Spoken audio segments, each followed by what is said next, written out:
Okay. 12 to 14-hour days and only getting paid 46 cents an hour, even less if you're a female. These are the type of labor conditions Walter Reuther and other laborers experienced. These poor conditions resulted in Walter's standing up against the automotive labor industry. He was a huge part in the automotive labor movement because of his victories in conferences, sit-downs, and major violent events.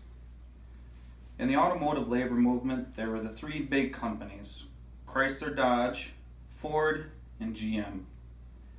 Walter came to Detroit, Michigan, and sought a job at the Ford Motor Company as a mechanic.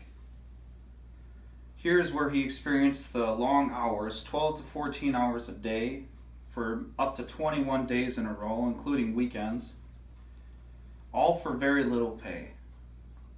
He also experienced the grueling work environment, and this is what triggered Walter's passion for the movement.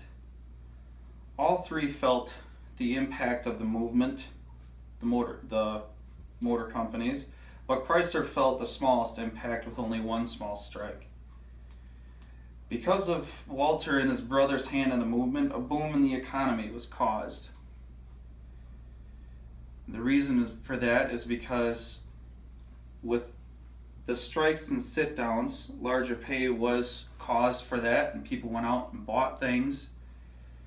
So that also resulted in the economy to be raised.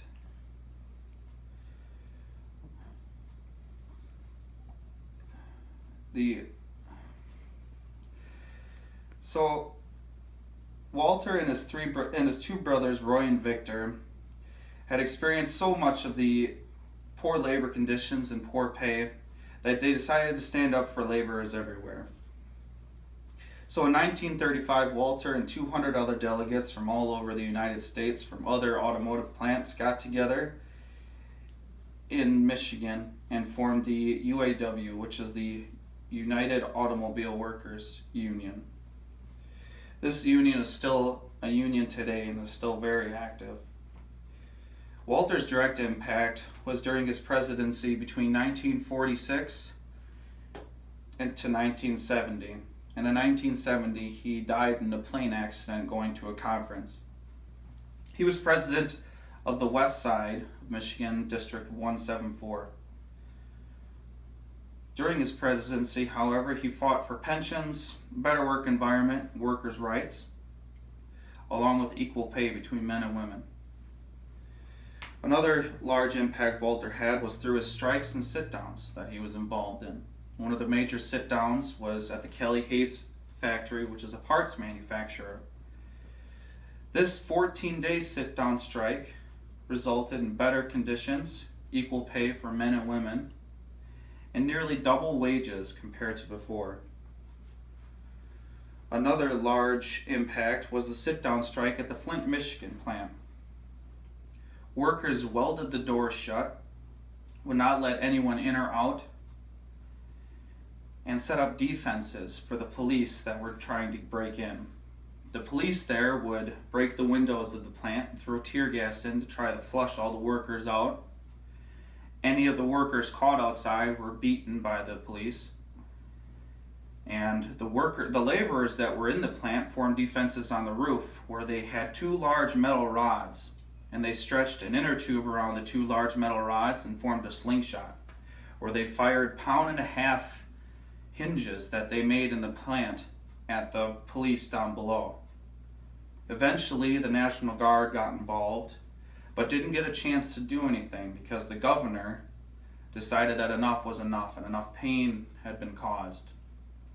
However, during this sit-down, the power and the water was shut off. This was a 44-day sit-down strike that lasted from December 30th, 1936 through February 11th, 1937. After this sit-down strike, negotiations took place.